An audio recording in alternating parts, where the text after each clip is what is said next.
Saudara-saudari, Injil kita pada minggu ini diambil dari Injil Lukas bab 17 ayat 11 sampai 19. Dalam perjalanannya ke Yerusalem, Yesus menyusur perbatasan Samaria dan Galilea. Ketika ia memasuki suatu desa, datanglah 10 orang kusta menemui Yesus. Mereka tinggal berdiri agak jauh dan berteriak, "Yesus, Guru, kasihanilah kami." Yesus lalu memandang mereka dan berkata, "Pergilah, perlihatkanlah dirimu kepada imam-imam." Sementara dalam perjalanan mereka menjadi sembuh. Salah seorang dari mereka ketika melihat bahwa ia telah sembuh, kembali sambil memuliakan Allah dengan suara nyaring, lalu sujud di depan kaki Yesus dan mengucap syukur kepadanya. Orang itu adalah orang Samaria. Lalu Yesus berkata, "Bukankah ke-10 orang tadi semuanya telah sembuh? Di manakah yang 9 orang itu? Tidak adakah di antara mereka yang kembali untuk memuliakan Allah selain orang asing ini?" Lalu Yesus berkata kepada orang itu, "Berdirilah dan pergilah, imanmu telah menyelamatkan engkau." Demikianlah sabda Tuhan, terpujilah Kristus.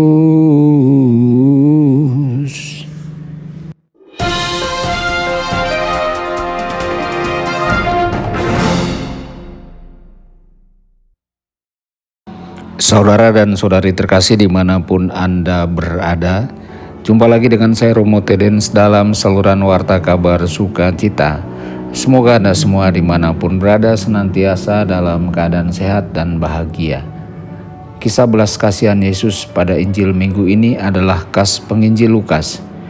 Kita diberitahu bahwa Yesus sedang melakukan perjalanan di perbatasan Galilea, provinsi utara Palestina dan Samaria, yang terletak di antara Galilea dan provinsi selatan Yudea. Yesus sedang menuju lembah Yordan dalam perjalanannya ke selatan ke Yeriko, salah satu perhentian terakhirnya sebelum mencapai tujuan akhirnya di Yerusalem. Saudara-saudari, saat Yesus memasuki sebuah desa, Yesus bertemu dengan 10 penderita kusta. Tidak disebutkan apakah mereka laki-laki atau perempuan. Sebagai penderita kusta, mereka tidak boleh berdekatan dengan orang lain karena diketahui bahwa penyakit kusta dapat menular kepada orang lain melalui kontak fisik, meskipun melalui kontak yang cukup lama. Kita ingat bagaimana Pater Damian yang terkenal rasul bagi penderita kusta akhirnya tertular penyakit itu melalui pelayanannya ke wilayah penderita kusta di Hawaii. Karena penyakit mereka yang ditakuti, orang-orang seperti mereka benar-benar dikutuk dan mereka menjalani hidup mereka di pinggiran masyarakat.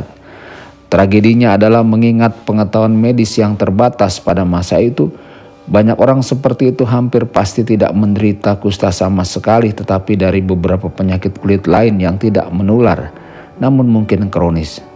Saudara-saudari, mereka, para penderita kusta, memanggil Yesus dari jarak yang aman.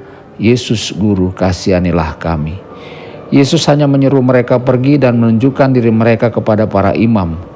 Dan sementara mereka dalam perjalanan, mereka semua menjadi sembuh.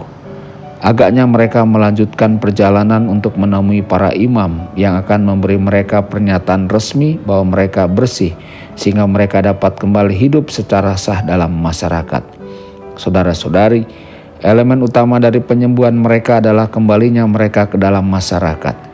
Hanya satu penderita kusta yang sembuh yang kembali kepada Yesus memuji Tuhan dengan suara nyaring dan dengan rasa syukur yang mendalam berlutut di kaki Yesus. Orang itu adalah orang Samaria. Kata-kata itu syarat dengan makna karena dianggap bahwa sisanya yang telah disembuhkan Yesus adalah orang-orang Yahudi.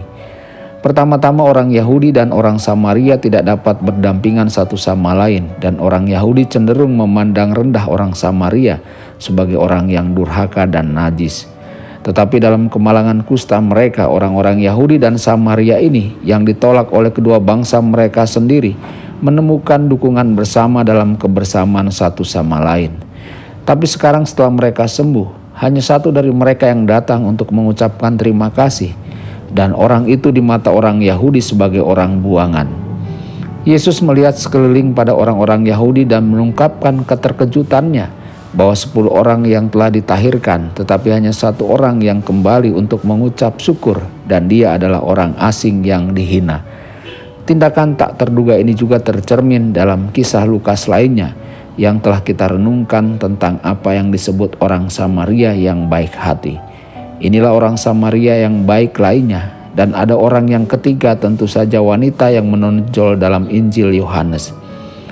Kepada pria itu Yesus berkata, "Berdirilah dan pergilah, imanmu telah menyelamatkanmu."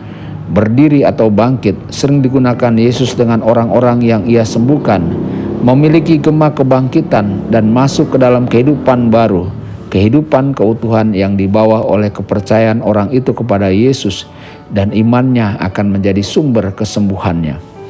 Dalam konteks Injil Lukas, kisah ini mempersiapkan kita untuk masuk dalam perkembangan pertumbuhan gereja perdana yang dijelaskan dalam Kisah Para Rasul. Karena ketika orang Kristen perdana, semua orang Yahudi melarikan diri dari penganiayaan di Yerusalem, orang Samaria termasuk yang pertama menerima Yesus sebagai Tuhan dan menjadi pengikut Injil. Sementara banyak orang Yahudi di Yerusalem tetap tertutup terhadap pesan Yesus. Saudara-saudari, kita tidak boleh kalah pada godaan untuk menjadi musuh bagi orang lain atau bersikap diskriminatif pada sesama kita. Kita hendaknya menjadi saudara bagi sesama kita semua. Tuhan Yesus memberkati dan menyertai Anda semua. Sabda Allah adalah kebenaran. Sabda Allah adalah kehidupan. Mari kita mencintainya, mari kita menghayatinya. Ya Tuhan yang ku muliakan, sabdamu angkat resahku.